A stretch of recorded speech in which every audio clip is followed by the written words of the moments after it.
Welcome back. Two Fools, One Bourbon. I'm Justin. I'm Matt. And again, we have Orlando with us. We talked about it on our last episode. If you tuned in for that, we went over one of Orlando's Flintlock Barrel Society picks. That was the Nashville Barrel Company. Yeah, Matt's showing you right now, so it should be pretty familiar. And we're now going to hit a River Roots barrel pick from Flintlock Barrel Society. This is a straight rye whiskey. It actually has a sick ass friggin' label. I'll put it up on the edit, but it's super cool. It has a name. Is it Roggenwolf? Roggenwolf? Roggenwolf, yeah. Roggenwolf. It doesn't look like an A to me, but hey, whatever. Roggenwolf it is. And this is a heavy hitter. This is almost a 13-year-old whiskey. And it's hitting at 122 proof. Hey, it's so cool. You have one, Justin. I just want to make sure you have one, and Rolando, you have one. I just got this. Oh, okay. You got a little guy. I have 8. I have 8 of these. Oh, no, I'm just okay. kidding. I'm just kidding. I'll go fuck myself. All right. So when I got this, I was only able to get one. Oh yeah, I could not get two. Theme. Oh yeah. Hey, I will say, Yeah, a little birdie helped me get in a little early to make sure I even got one. So be grateful that you even have that sample. Thank you, Justin. Fuck you. Thank you. Yeah, our members are very generous. So good for you, Justin. That's awesome. That's awesome. But hey, back again, man. I'm starting to think you guys like me a little bit. We'll see. Yeah, well, we got certainly you stuck in here. We certainly like the barrel pick so far. So. All right. Yeah. Cool. And, I know on the last episode I heard Matt saying that our exceptional weeded better be fucking exceptional, or else he's gonna raise all hell. Yeah. That's the rare character. Yeah, that's coming. Yeah, that's coming. Yeah. Our exceptional series price is the lowest you will find anywhere. I will agree with that. I think it was 135. Yeah. I think it was 135 plus shipping. So half the time when Justin says, "Hey, do you want one of these bottles?" the price doesn't even enter my realm. I just say yes, and then I get a Venmo bill, and I'm like, "Oh fuck." Okay. So yeah, listen, man. Nowadays, it's tough to find anything, especially barrel picks, under like $100. 100%. Yeah. So yeah, no, honestly, I'm excited. Yeah.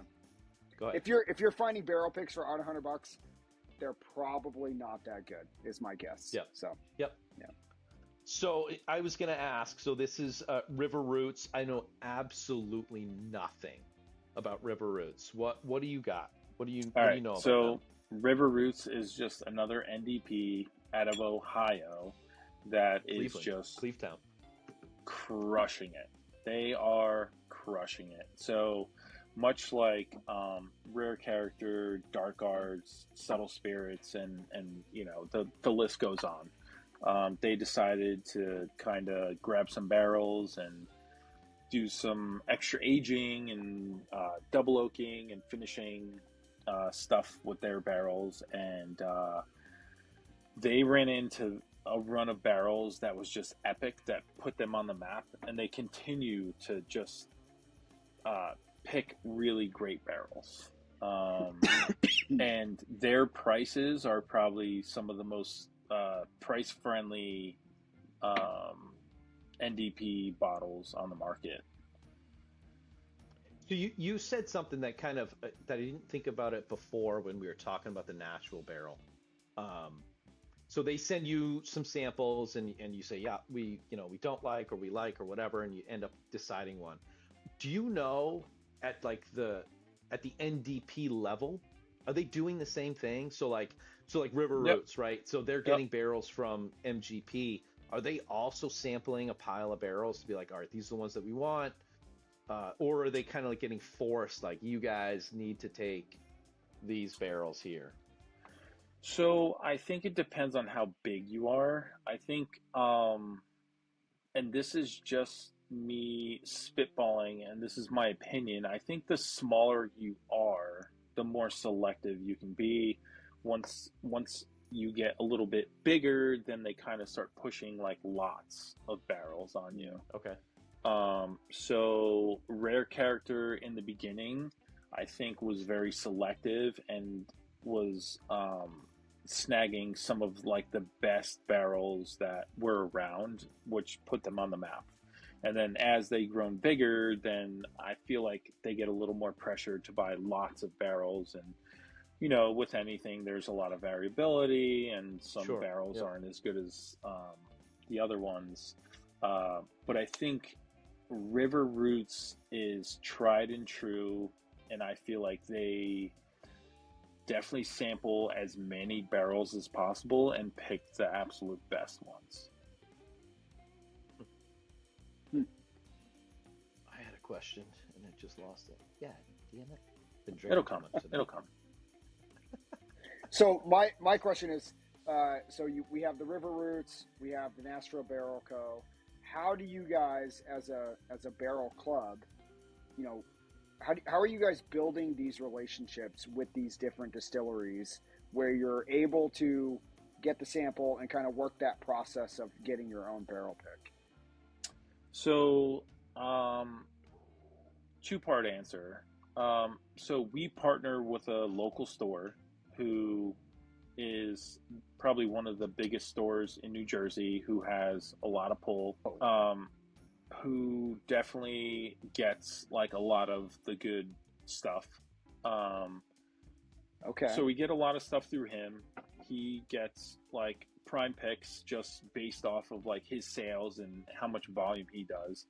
And then good thing for everybody is we just find the new hot thing and we just reach out and we just say, hey, we're Flintlock Barrel Society. We have this many members. We did this many picks.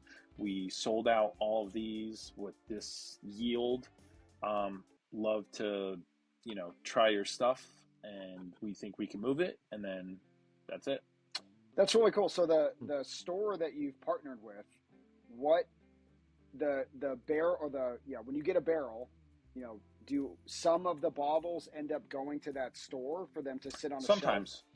Yeah, sometimes. So sometimes we'll either split a barrel, or we'll take 3/4 of it, or he'll just straight up and be like, hey, like, I want to keep some of this for the store. And we're like, absolutely. Yeah. I mean, if it helps you move product, then why not? So through the store, we get more of like the mainstream stuff. So like 1792, Four Roses, Wild Turkey. Well, Four Roses, Wild Turkey, we haven't done yet, but like Buffalo Trace stuff, you know, Bullet, Rittenhouse, Angel's Envy, like any like mainstream kind of stuff you can think of, we can always get through our partner store. But we try to keep on trend with like the new hot brands, the NDPs, so to speak, and reach out to them individually. And if they will go through our distributor, we go through the store, and then he'll just accept it. We'll grab it from him. If not, we find a way. Either if they have their own like online store, we'll just go through the online store, or if we could just drop ship it. We do have a partner with another group where he let us use like his Connect, where we can just drop a pallet, go pick it up, and receive all the bottles, and then we take it from there. That's awesome. Justin and I are definitely in the early stages of kind of figuring out how to do a barrel pick. I think it's on our short list of goals in terms of what we want to do as a brand, you know, so to speak. So we've had very limited interactions. You know, Onyx and Amber was one that we reached out to. They actually had posted about a sample that they had, and we reached out and we said, hey, we're really small. We don't really know. We definitely are interested. And that was kind of where we got a quick educational lesson on how big a barrel is and what the price, what the financing looks like. But, you know, but they sent us a sample, and for me, that's super cool. Like, they know that we're small. We were very transparent with them, and they're like, sure. Yeah. We don't know. Like, what we noticed with them was they didn't know how that barrel was going to get split up. They didn't know if they were going to have a quarter, or if a big barrel or if, a big financer was going to come in and take the whole barrel, they were willing to entertain the little guy, so to speak, and give us an opportunity to sample it and have some input on it. So I think the whole process of picking a barrel, putting your own label on it, and then kind of branding it as this barrel society is super cool. Really impressed by it. So, Matt, what are we going to do if we open that sample and it's the greatest fucking thing we've ever I'm had? going to fucking hammer it. I'm going to send them a $20,000 check. Give me the barrel. I think it's 15. It's just over 15 Yeah. grand. Give me the barrel. I got a bunch of fucking stickers already. I'll fucking slap them on, and Brolando will be our first customer. Done. I would definitely buy a pick if you guys did one for sure. Hell yeah. So Onyx and I do- Amber Go ahead. is definitely new to the scene. Definitely just heard of them maybe 3 months ago. Okay. They came up in talks, maybe samples, but they definitly have some very, very good barrels. I can tell you that. Okay. So we grabbed a store pick. I don't know. I know you're pretty integrated. A club on pick. Insta- Another club pick. Yeah. The NCF Barrel Club. We met them through Instagram. We grabbed a 20-year. Oh, I'm going to grab it. American Light. Yeah, it's right here. Just shout out to them real quick. Yeah, the Woodford Bourbon guy, right? Yeah, Yeah. Woodford Bourbon guy. What was the price point on this? It's like 150, 160. I don't think it was that bad. I think it was less than that. I almost thought it was 110, but Really? That's surprising I for a can't- 20-year. I'll put it up for what I remember getting it. I can't. I know it's American Light whiskey, I don't know if you but can look. still, I can't look at my phone right now, but 20-year should be up there. I would think like 180, but I do. It wasn't. I do think. I think you sent me the link for that. To be honest with you, Justin. I did. Yeah, I did. I shared. I think it was like 150, 160. I get a sample for you. I'll send you. But, I mean, you should send him a sample since you're not a huge fan of it, but I probably won't be either. What did I have? A 5.8? I think I was a 5.8. Jeez. 5.8. Yeah, Okay. yeah. Still I was good. pretty high on it. I liked it. I enjoyed it. I can see why the lower score comes in on the flavor profile. It is heavy. It's intense. But yeah, You pulled anyways. some pretty good notes on that, Matt. You pulled some pretty good notes on that one. Oh, I don't remember what I said, but thank you. Yeah. The one thing that I remember, we just talked about it a couple episodes ago, was like when we were talking about that, and it was another virtual episode, and we poured and we both took a hit off our Glens, and it was just like a 3, 2, 1, and it was not scripted, and we're both like, wow. Like it would just hit us like, wow. But it just like it, for me, it was so up and down. Like it's like up, oh my God, these flavors. And then it's down like, oh my God, it's just like, it's so hard to drink because it is so strong. And it would move around for me and my palate. Like it was tolerable, and then all of a sudden it wasn't tolerable, and then it's back to tolerable. But Yeah, hazmats are hit or miss, especially on American Light whiskey. I don't have too much experience with those. I had one bad one, haven't really been back since, but it's just, I know it's not my flavor profile just based off the mash bill, which is 99 corn, 1 malted barley. Typically not like my ballpark. well, you said you're a rye guy, so that's absolutely not even close. No rye, no thank you. And that makes a lot of sense because I think Justin is the same, where he definitely gravitates towards the ryes, the high rise. Yeah. I think I like them, but I'm okay with the hazmat high proof. So, yeah. So I remember what I was gonna ask you, Orlando, when you guys get samples like from an NBC or from River Roots,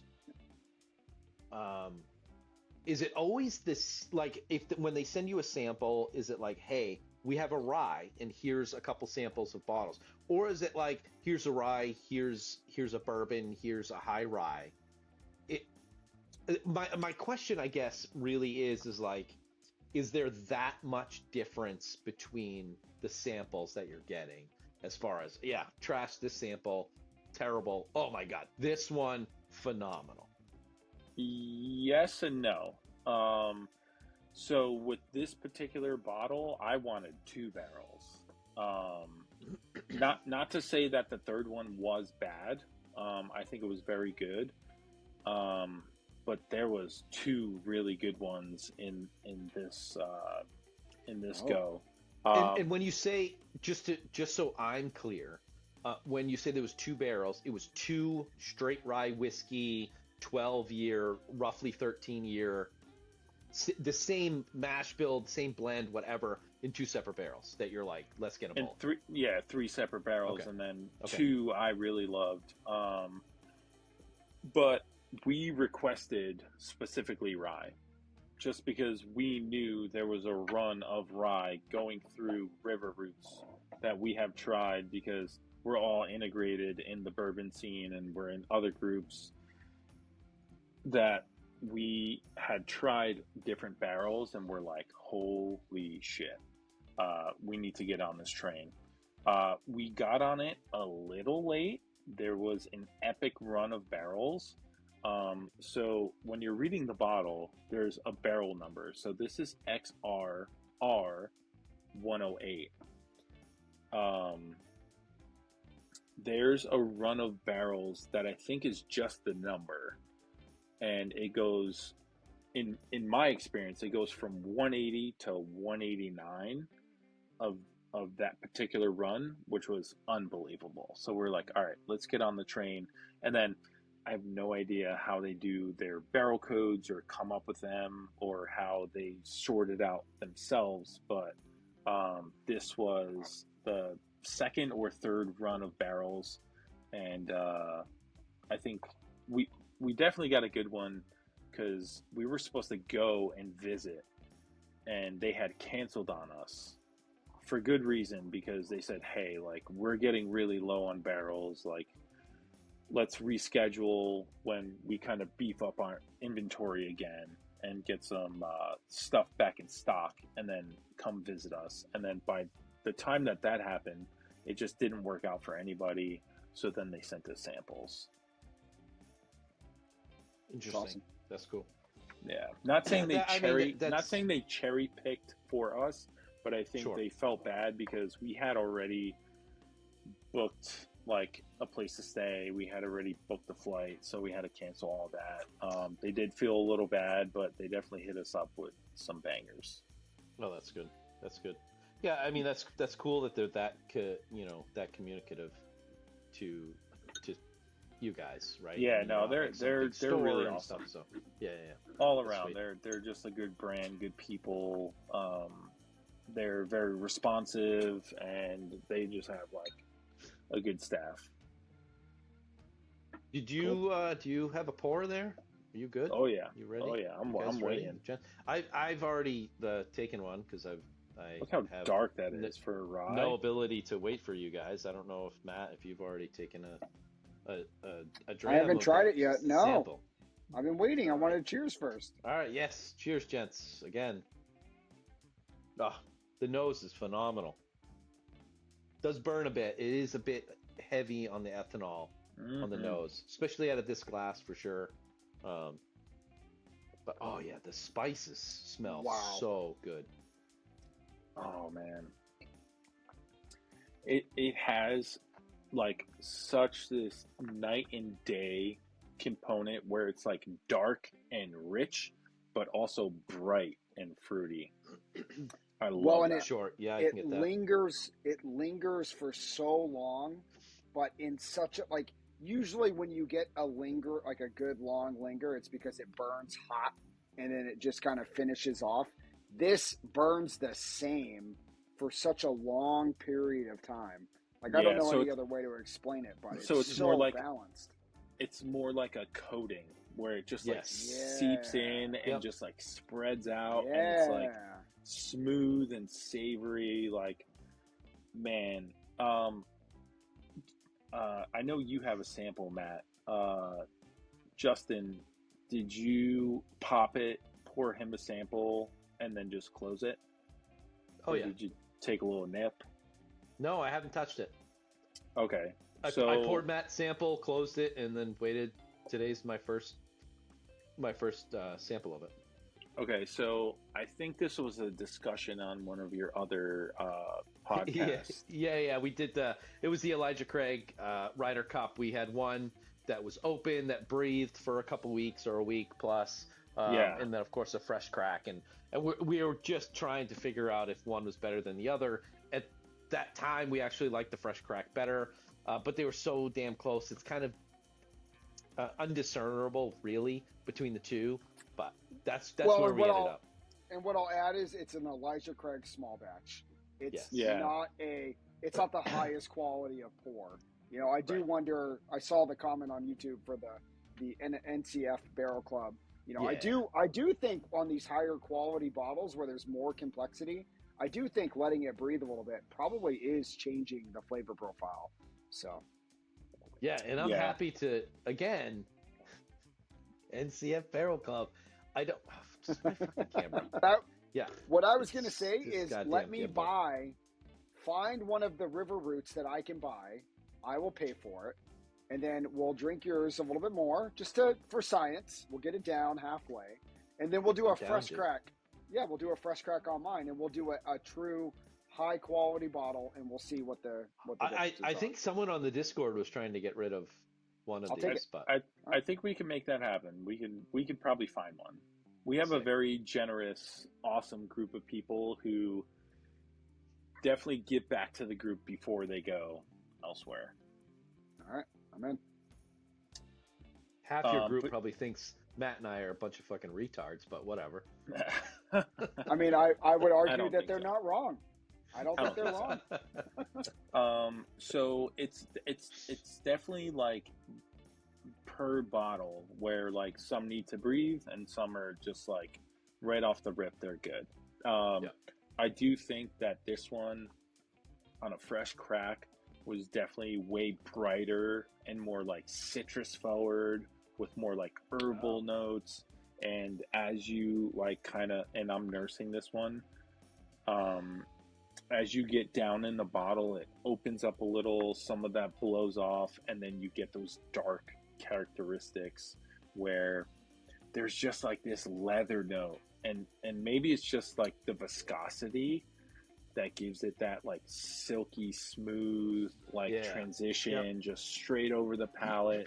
It like glides over, seeps in, envelops like the whole palate, and just like gives it that really nice like caramel leather note, but also it has like that herbal citrusy kind of thing going on. You guys ever listen to like a really good audiobook where you're laying in bed or something and you're listening to the book and they're talking about some vivid story and you close your eyes and you can almost imagine yourself there? You're talking about the bottle and you're talking about all of these like coating your palate, and it lingers, and like all these notes, and I can't sit here and describe those on my own, but as I'm tasting it and you're describing it, I'm like, yeah, 100%. Like, oh yeah, like it's not aggressive. It's super balanced. It lingers in my mouth and it just stays. It's not a bad stay. I can't articulate what dark notes mean, but I get it when I'm trying it and I'm drinking it. Like there's makes almost sense. like a dark berry. Like if you can just think of like a dark, like a very subdued sweetness to it. Yeah, maybe like a plum or like just like sometimes like in my brain when I'm sipping something. So when I say bright, like I'll sip something and like I just get like bright, like in my mind, like I see like light, right? So I think of like lemon peel or like orange. Yeah. And when I think dark, I think like just like dark fruit. So like plum, blueberry, raspberry, I like that. But yeah, so Matt I just definitely- likes when it comes in his mouth. well, you're the one that's always saying how it feels in your mouth. That's so good. Yeah. He was the one. Um, Day one, he was like, "Oh, this has legs," and I was like, "What the fuck are you talking about?" This Yeah, has so legs. that's another Yeah. like Doesn't. not a bourbon myth or anything or a tasting myth, but like the legs really only kind of tell you like how viscous the whiskey actually is, right? 100%. How velvety, how thick it is. After a it's few really not episodes going of to him tell you. explaining it, It's really not going to tell you anything about like how good it is. Yeah. But Oh, to your for point, sure. Matt, like I'm definitely, if I'm in bed, I'm either watching you guys or watching like another bourbon podcast. Hell Definitely not yeah. educating myself in any sort of good way. Well, you're not getting educated with ours, that's for sure. Well, yeah, entertainment purposes only, right? I just want to recap. So when you're in bed, that is when you listen to us or watch us. Yes. Hell Yes. yeah. Hell I wait yeah. for my wife to roll over and then I put you guys on. I do it when my wife is staring at me. What are you doing? And I just show her a picture of Justin. That's all I do. But so Yeah. to kind of push you guys a little bit. Well, never mind. He just chugged the whole thing. I was gonna see if like Got more. you guys could pull any sort of notes for yourselves just to kind of give me some feedback. Well, yeah, I mean, So like, let's do nose. yeah. Like, what do you guys get on the nose? I mean, I already talked about the nose. It does smell. It's got a very nice sweetness to it, but it is on the nose out of the Glen. It is heavy ethanol. Okay, Like, so it gives you that tickle. Yeah. Oh yeah, it's hard to stay in there very long because it's so strong. We talked about the mouthfeel. It is very.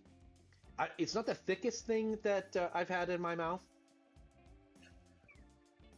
Pause. Man, you guys are slow on that, but it definitely, it definitely has that coating. I've likened some of these descriptions to like when you use Listerine, that you can like in the gum, you can like feel it around in the gum and it like holds on. Same thing, and I actually enjoy that. Not all the time, but with the flavors of this one, I do. I like it. Makes the finish last a little longer on the palate. I don't think the finish lasts super long. It seems to be going away relatively quickly, which is pretty wild considering it is 122 proof. You think it might last a lot longer, but I find that it lasts just long enough. Like just you know you've just taken something that's pretty spicy. But it's gone and I'm ready for another drink. Not, I need to take a minute. I need to take a breath for a little bit before I go back for more. Okay, so and definitely to that sweetness, point, the rice spices, and yeah. So to Go that ahead. point, now this is like the reverse, right? Where like we tried the NBC and it was the lowest proof of the bunch, and it punched up. This was like a mid proof, and it didn't punch down, but it just had such a drinkability where it wasn't over spicy, but it just hit that fucking sweet spot to where we were like, wow, like this is like a very drinkable, approachable rye for people who might not like rye, right? I'm almost the opposite, thinking that this 122 rye is hitting below its proof. Oh, did I say the opposite? I'm sorry. That's what I meant. Well, no, sorry, I wasn't even listening to you, but. I mean, hey, I'm just a guest here. So the NBC we talked about, right? The NBC was 116, and we feel like it hits a little bit high. Right. The finish lasts a little bit This long. is the other. Yeah. So this at a 122, this rye seems like it's hitting down. And I wonder if that is a function of the rye with all the different spices that go along, the pepper notes and all, the sweetness too, but like the earthy, the floral, the pepper notes of the rye. I'm wondering if that like helps tame, if you will, the proof point of 122. So I think that it's a product of where the barrel was actually stored. So like the higher you go, the more spicy it's going to be because the more heat exposure. But also I feel like the age. So some of like the early on MGPs, like especially like the younger age ones, were just like in your face, spicy, floral, and like, excuse me, this is where it gets like the bad rap with rye, because a lot of people used to get dill on 95.5 rye, like dill pickle, herbal. Yeah. Well, you came in at a good time where rye is of age now, where it's like 10-year plus. And I feel like that just like rounds out those sharp edges. So go ahead. Go. No, I was just trying to think of like, I do like ryes. I like the high rye bourbons, and I like ryes.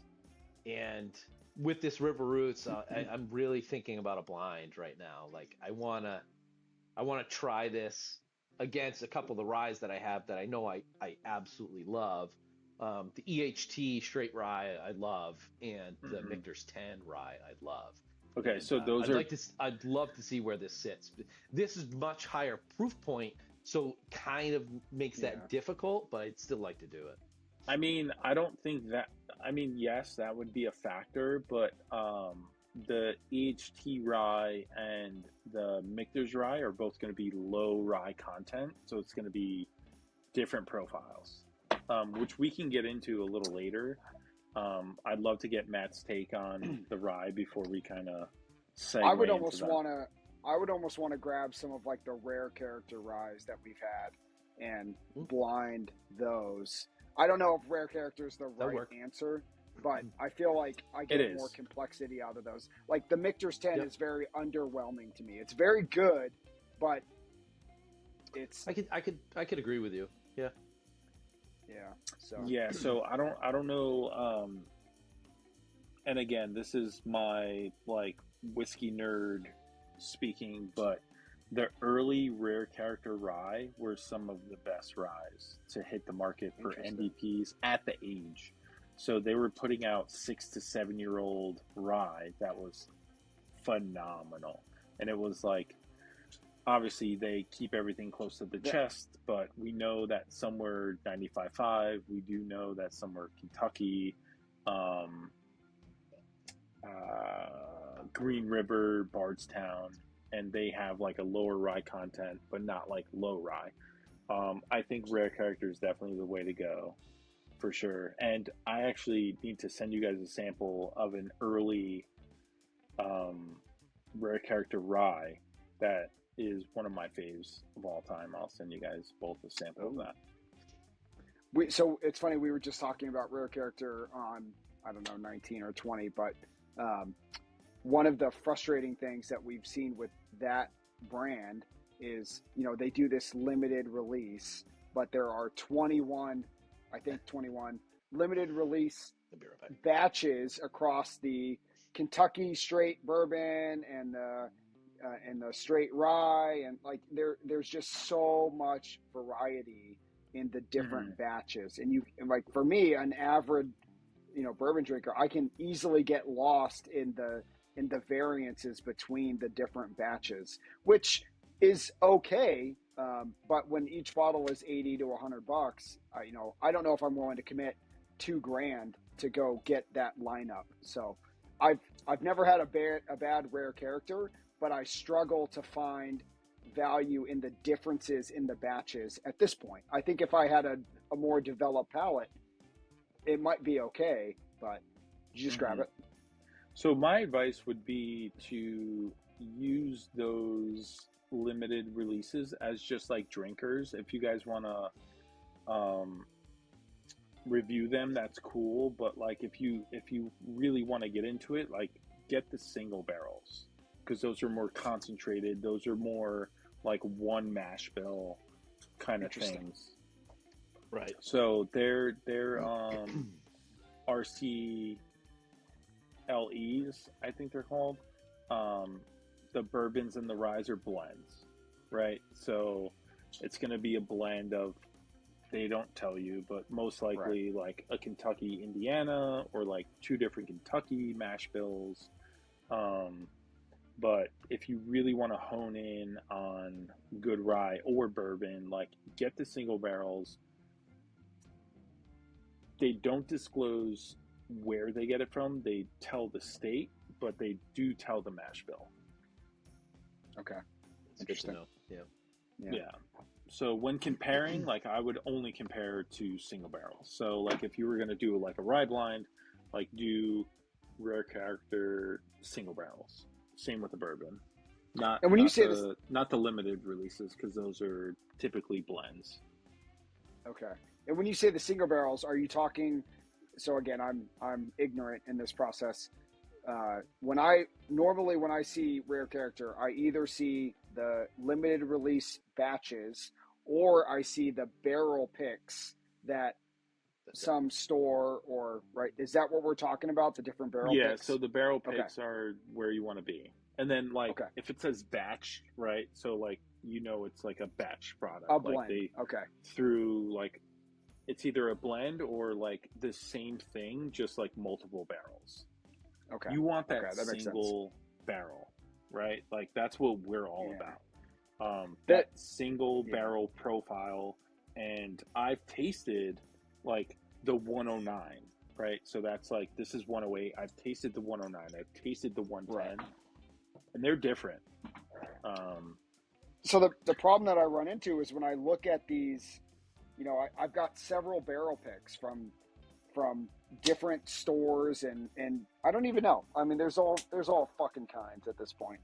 What, how do you get to the point where you're looking at specific barrel ranges and you're saying like that is the barrel or that's the year?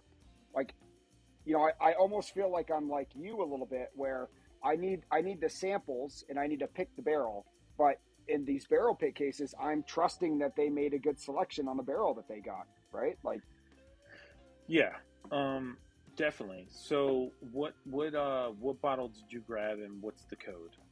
Oh man, this is a random one. So the barrel number is VEN, VEN 495. This is not a rye. Yeah, sorry. Okay, so 495, you said? Yep. All right, so let's say you grab that VEN 495 and you loved it. You're going to search out other VENs very close to that barrel number, because you're like, yo, this barrel is like really good. The VEN 495 is really good. So you're going to be like, is there a 496, 497, 498, 499, whatever, 500? Yeah. You know what I mean? So like that's how people kind of lasso that stretch of barrels, right? So like for river roots, like the 180s are like OGs, right? So like barrel number 180, 181 to 190, people are like, these are all fantastic. And like, again, to what Justin says, like good or great, like not bad. Sure. So does that mean, like on your 180 to 190 example, does that mean that when River Roots was doing their barrel selection, somehow that 10 barrel cap was phenomenal? They got prime, they got the prime 10 barrels at that time, right? Like that's what that means? Yeah, so I'm not sure what that means exactly, because they bought it from a distributor or like a barrel salesperson. So those barrels, all 10 barrels, could have been aged at like different places in rick houses, and they just accumulated those and then sold them off. But for the most part, especially with like distilleries, NDPs are a little tricky, but for distilleries, like, if it's like a 565, and then you get a 566, like those were in the same rick house right next to each other. Those are sister barrels, so you can kind of hone in on like that run of barrels. Gotcha. I'm assuming with the NDPs, it's the same, where like a broker went out and bought a lot of barrels. It was in the same line, same rick, and they just took them and then sold them off. In my experience, tasting profile wise, it's pretty accurate, but they all differ. And then it depends on like what they're aging it at. Like, are they storing them in their warehouse, which is no floors, right? Right. So now maybe they're all going to start leveling out to like the same, it's all variability. So to go back a minute, this River Roots, Roggenwolf, Flintlock, Tick, was this MGP? Did you already say that? I can't remember. Yeah, so this is a 95.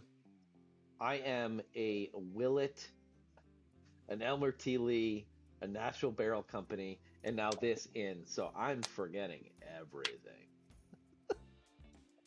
Did you say Willet? Yeah, I had a Willet 8. Yeah, Willet 8 year, purple top. Oh, bourbon. Okay. That's what I primed my palate with before we started today. Okay.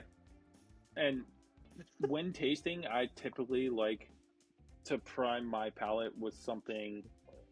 If I know I'm going to go high proof, right? So like 120 plus, I'll prime my palate with a bourbon that's like 110, 115.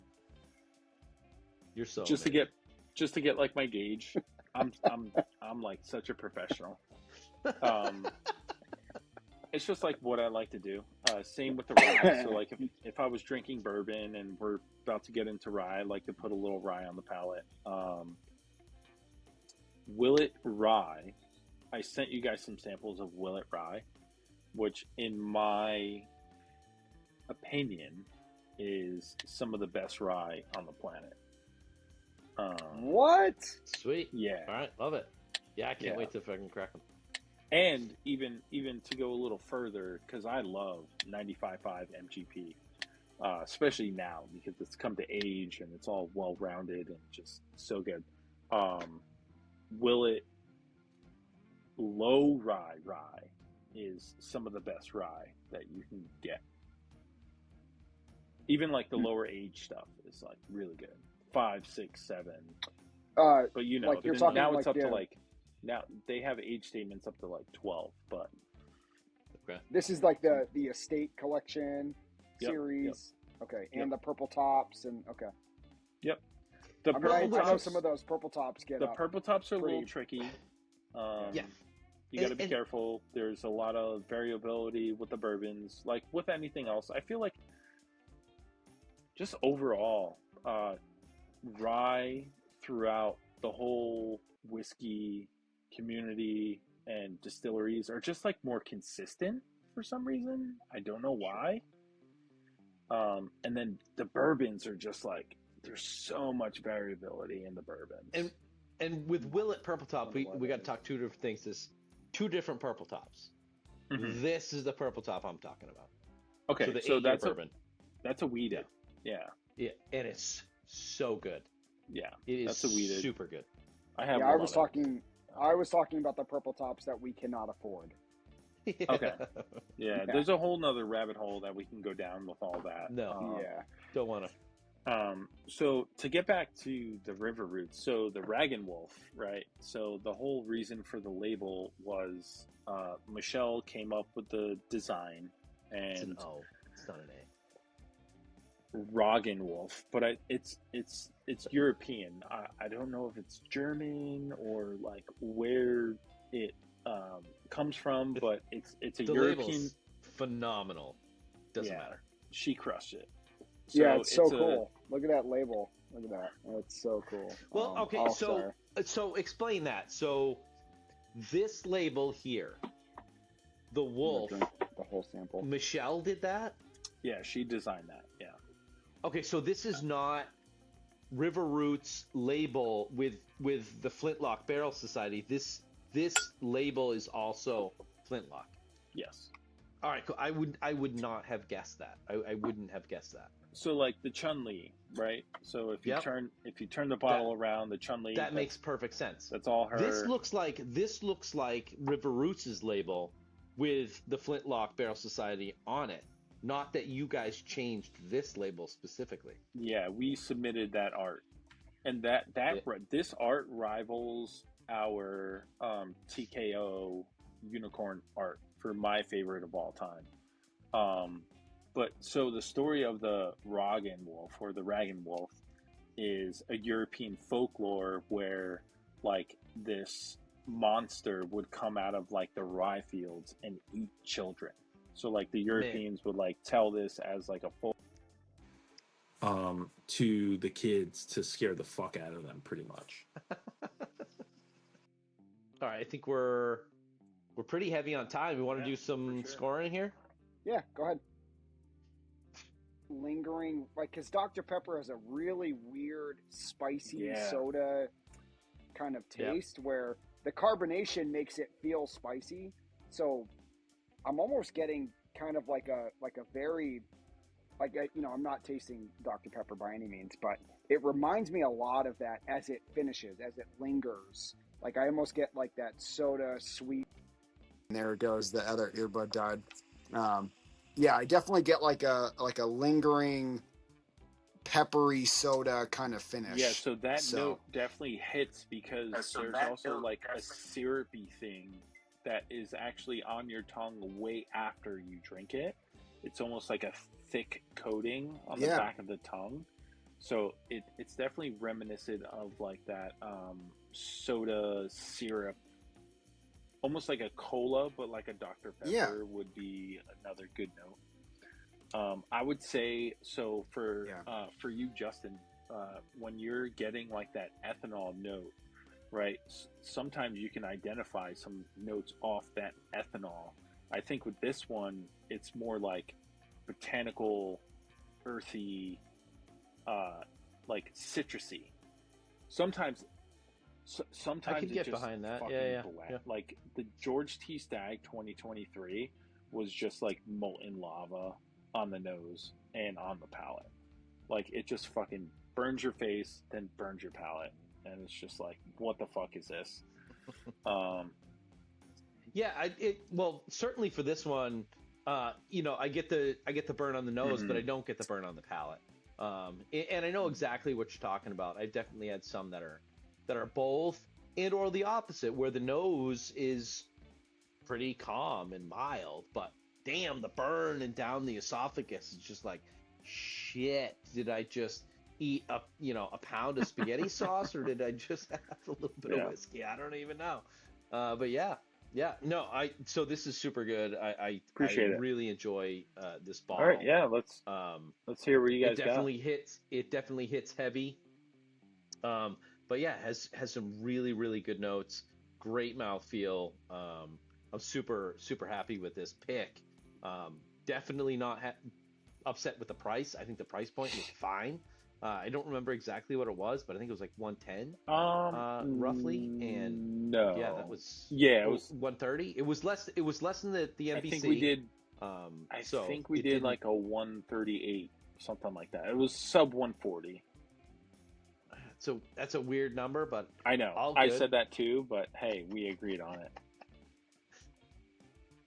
Yeah, but I'm at an 8.4, an 8.4. Yeah, okay. We're crushing it on this podcast. Super good. I'm gonna have to keep sending you guys bottles.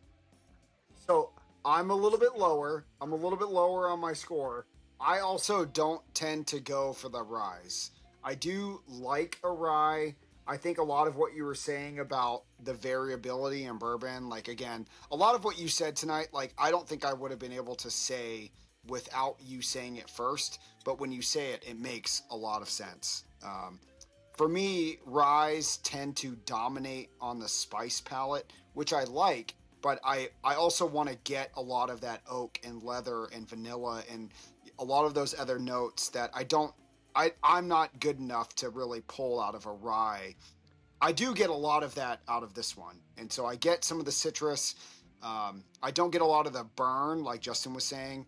I get a nice, even coating that just lingers. What I was going to say is, again, I don't know how to describe it, but what I really like is when I drink it, when I swallow it, when it's kind of lingering, when I open my mouth to breathe again, it kind of like reignites almost.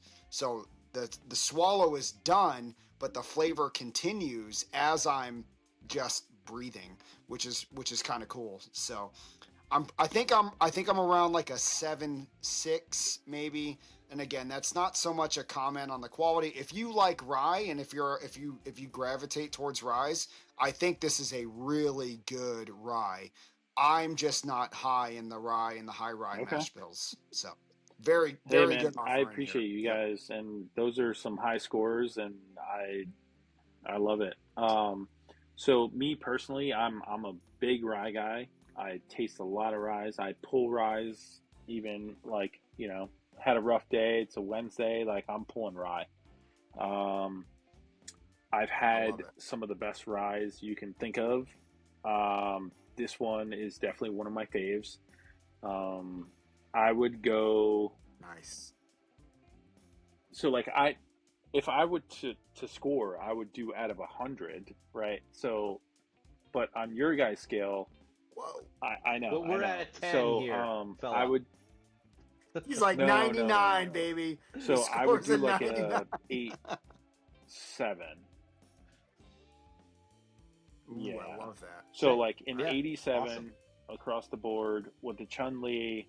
I did an 8.5. Yeah. That's an 85. I think that's a great score, but you know, need some improvement. Like not your top of the top, but Doesn't definitely need very any good. improvement. It is great right where it's at. 87, 8.7. This is a damn good rye. Approachable, but Yeah, it's definitely fantastic. test the boundaries of the palate, and yeah, that's where I'm at. Yeah, that's I awesome. like that. Yeah, I'm loving it. The River Roots Roggenwolf from Flintlock Barrel Society. What a great pick. Almost a 13-year-old, 122 proof. So she's definitely got some fight. Yeah, fight For in this sure. fucking bottle. I'll tell you that. I think Matt, you were a 7. 7.6. Yeah. 7.6, I think. Yeah. Fuck. All right, 7.6. I was an 8.5. Orlando, you were an 8.7. That's fucking phenomenal. Really, really, really great pick. Man, I want to get in on some of these barrel picks. I'd Yeah, love let to me know be, if you guys have any you know, questions. one of those people that's like, picking that barrel Yeah, I'd to, love to make everybody happy. That's kind of a really, really cool thing. See where your Yeah. guys' palates are at. You can really tell. Like if you follow a group and you follow their picks, I mean, this is like our fucking I don't know, 15th, 16th pick. I think we have a following because people know that we do a pretty good job of picking some good barrels. I would love to try a barrel you guys pick. It's a lot tougher than you think, especially when you have them no doubt. in front of No you. doubt. And if you guys disagree, there's definitely been Yeah. a lot of times where we disagreed. Again, so this was my second You've never- choice. You've never seen Matt and I Yeah. disagree before. But I think overall, when we blinded and went through the whole thing, like this came out on top. But yeah, if you guys have any questions about doing a barrel pick going forward, let me know. And yeah, thanks for having me again. Appreciate you guys. Awesome. Yeah, thanks, Orlando join from Flintlock Barrel Society on Appreciate you. Facebook. Contact Justin, contact yeah. Matt. Follow me at My Bourbon Palette on Instagram, TikTok, YouTube. Everything is My Bourbon Palette. If you want to join Flintlock, just hit one of us up and we'll get you in. Awesome. I appreciate it, Orlando. Fantastic. Thanks everybody for joining Two Fools, One Bourbon. Follow us on Instagram, Discord, Reddit. Check us out on YouTube. Thanks for joining. Thanks for sticking in on a fucking Thursday night. This has been a Thursday. Oh yeah. I'm ready to pass out. I'm gonna take a long nap for sure.